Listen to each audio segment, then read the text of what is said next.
video, this one in regards to Alliance Wars. So first and foremost, congratulations to the Alliance on getting to this point. So good job everyone on the Alliance donations. Keep that up. That will keep the Alliance growing in level, which does give us access to additional Stark tech. But anyway, so now that we have unlocked this game mode, I'm just going to go into a little bit of an explanation. And as the wars kind of advance, I can also do kind of more videos and kind of get into a little bit more strategy and, kind of all that fun stuff.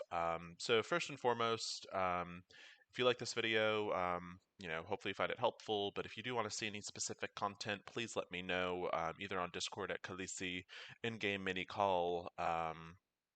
Any questions, comments, or concerns, feel free to reach out to your Alliance leadership. And now we are going to jump into things. So when you first log in, if you haven't logged in already today, you will see a brief little animation, just kind of, I guess, going into the story behind Alliance Wars. Anyway, I kind of skipped through that. It's, it is what it is.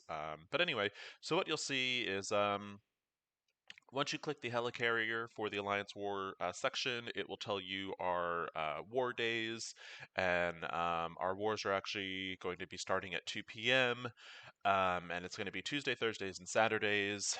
What that means is the wars run for 24 hours, so the wars will end, Sunday at 2, Wednesday at 2, and then Friday at 2, and it looks like Mondays will be our off day. So first and foremost, what you should be going in here is click the set defense, and you are going to want to come in here and set a defense. Now the thing with this, for our players that do have the slightly larger rosters, by all means, feel free to set some defensive characters. Um, but what I'm going to say for a majority of players is you are probably going to have very weak teams. So what you're going to want to do first and foremost is claim a room.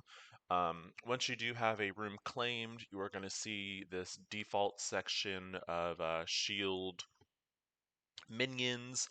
I do like to switch these up just a little bit. Let me just see if I can actually edit these. Just because the way it's set up right now, it is like all, um, yeah, okay, so I can't edit these shield guys, which I guess that's fine. But anyway, so you'll see various shield characters, and it should be a team of 8. So my suggestion is you want at least a bare minimum of 8 teams that you can attack with.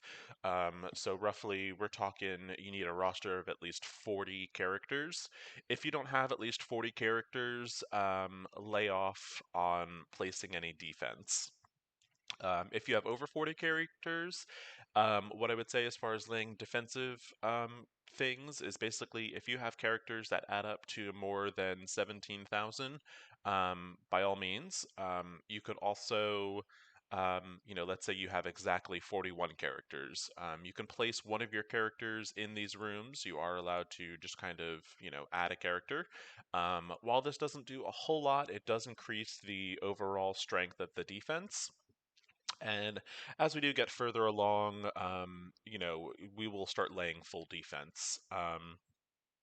The bridge right here is going to be our biggest room as far as points, and that's going to go a little bit more into strategy. But I would say the first thing everyone should be doing is coming in here, claiming a room. That way it just has some defense.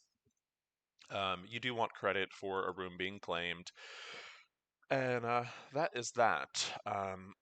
Your alliance leadership will look at kind of moving the rooms around just for a better strategic placement. But the overall concept is these rooms are going to have different traits and qualities. So you'll see here, this basically applies defense up to defending allies, and that's an adjacent room. So that would be the room, right over here. Global rooms are the rooms that we want to kind of keep safe. Once we kind of get a little bit more into the strategic side of things, we will move the global rooms just a little lower. It does give us some buffs as an alliance when we're doing these wars. Once the war actually starts, you will see a field very similar to this, except for it'll just show flight deck 1, 2, and 3. As you eliminate a room, it will unlock the room underneath it. So if you were to clear all of flight deck 1, it unlocks engineering. Um, and basically, as you keep clearing one side, it'll keep going down. If you want to clear adjacently, you have to destroy the entire room.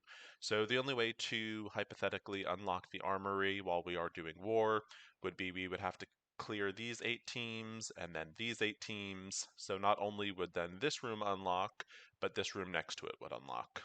Every time you take out a team, it's going to give us 5 points towards our alliance score. Basically, the alliance that has the highest score at the end wins.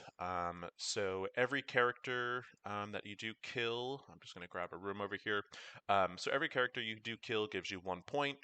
So if you clear out all 5 characters, you get 5 points. If you clear out an entire room, you do get whatever that room is valued at point-wise. So if we were to fully take engineering, we get 50 points. What you're going to see very early on with wars is you are going to see a lot of these default teams.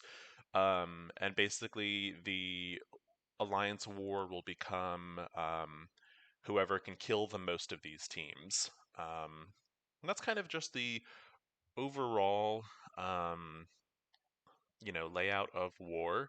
As we are actually in a war, I can talk a little bit more.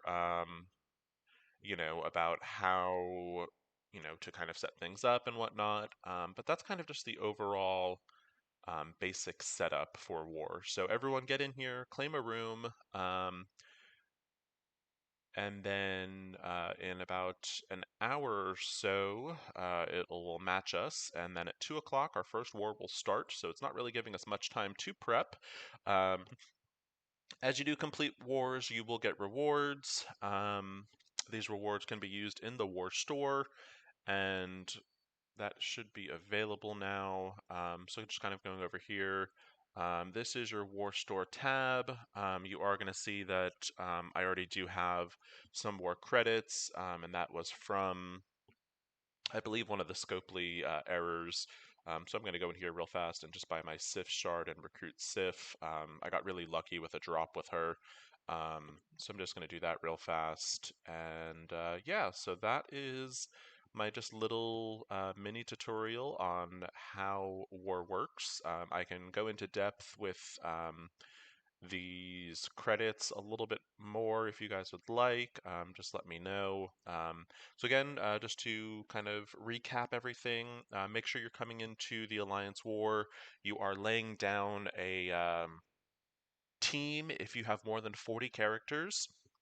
Like I said, if you have more than 40 characters and you don't have full teams that are higher than 17,000, you can certainly just place a character or two. You will notice some of your alliance mates have already laid some defense down. So we will just, while play around with this a little bit, I might move people to other areas. Don't take it personal. It's just that if you do actually have a team, it might be better to have you protecting a higher power room. So again, any questions about this, feel free to reach out. Thank you so much for watching. And if you guys would like me to go a little bit more in depth with some strategy and whatnot, just let me know. More than happy. And that's all I got for right now. So thank you again for watching, and look for a more in-depth video on wars once the war actually starts.